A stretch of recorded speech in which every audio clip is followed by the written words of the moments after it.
Now, this is the way the world should be. There wouldn't be any wars. There wouldn't be any strife.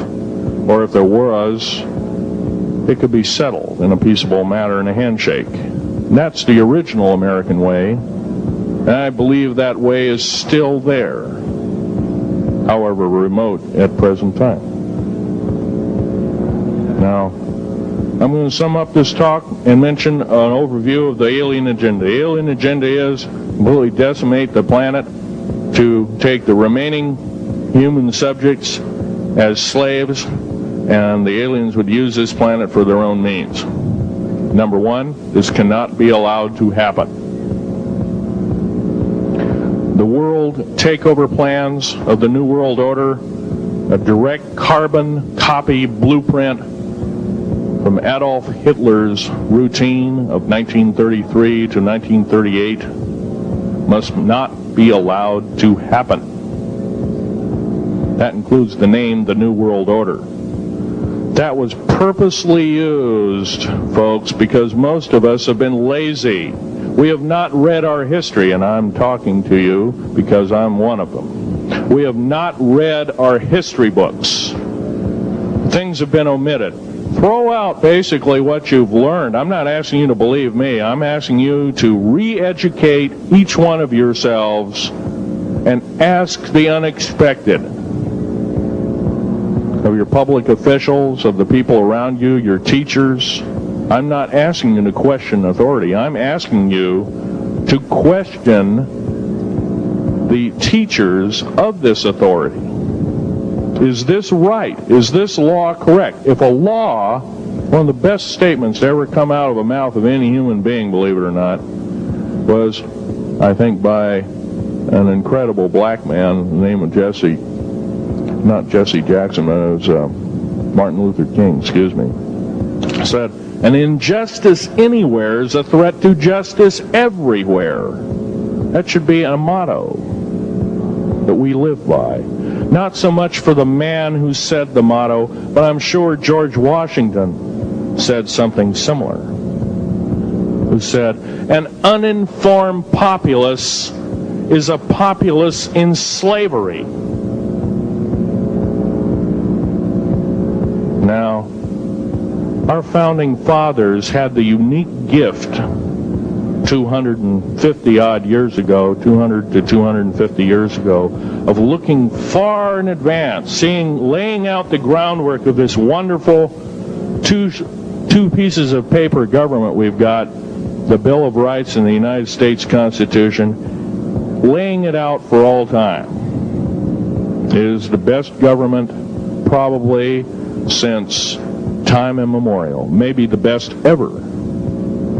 If we are to, by the way, every freedom that we have must be fought for continuously. You don't need to pick up a gun to fight for something.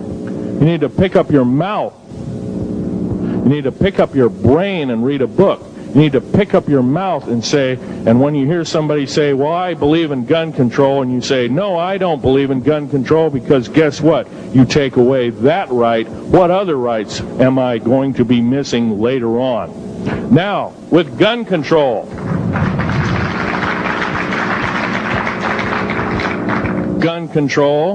there's a certain few people, generally a 1 to 2% minority of people, that are totally irresponsible, criminal, use the gun improperly, etc., etc. I'm not talking about those kind of people. There are always going to be those kind of people, at least for the foreseeable future.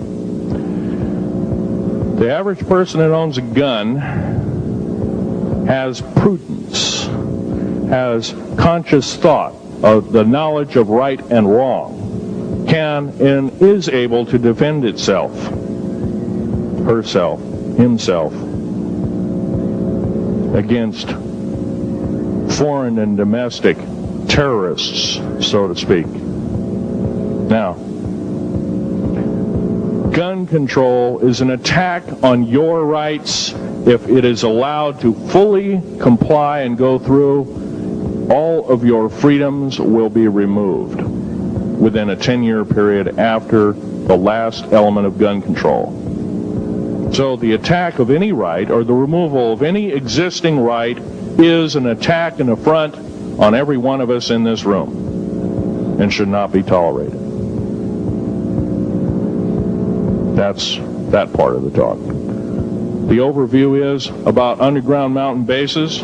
All of them should be made public. In future talks, I'll be giving latitudes and longitudes of every single one of these bases. I've already written a manuscript at the publisher as we speak. It's a dynamite book. It lists all the secretive agendas that our government has us believing in right now and why it's so much BS. Why the New World Order is so good for us. Ha ha. Well, don't believe it, folks. Believe in only one thing. Love thy neighbor as thyself, and ask continually questions about our constitutional freedoms, and defend them if necessary. And most of us will have to probably defend them. I hope this doesn't happen. Now, I'm winding up this talk as best as I can without my notes at hand, but I'll be having artifacts up here. You're capable of looking at them. I ask you not to handle them. I want all the artifacts back on the table, and don't handle the photograph here, original photograph of the flying saucer in 1946. Now I'll take a certain few questions. I know there's going to be quite a few of them. Yes, this gentleman here in this row.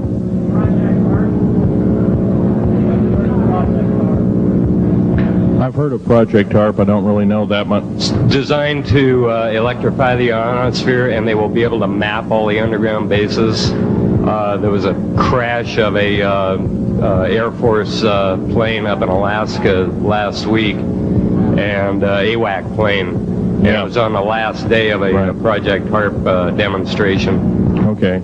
Yes, I've heard of such projects. Actually, it was invented by Nikola Tesla, the initial part of ionizing the atmosphere. The only trouble is with ionizing the atmosphere, plants need nightfall as well as sunlight to survive. So lighting up the atmosphere might do extreme damage. Okay, next question. This gentleman up in the front row.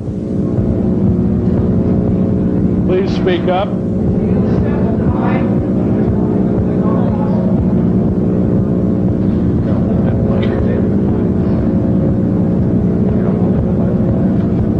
Thank you for taking the question. My question I'd like to ask is this. If the aliens have a 1,200 IQ, can speak all these languages, and are so powerful, what prevents them from just taking over? Well, it's a good question. Basically, they have taken over. All that's left is a bunch of screaming, a bunch of us that have been very complacent. Half of the 131 deep underground military bases are basic cities for them. Right underneath our feet is a macabre sight indeed. You can bet your bottom dollar they've already basically won the war. However, they're being an alien species, we're an alien species to them, and our germs have a tendency to kill them. They're also a dying race, and they're in far worse condition than anybody with the worst case of terminal cancer. They are in need of us to some degree.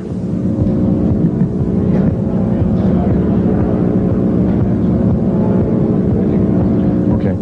Yes, sir.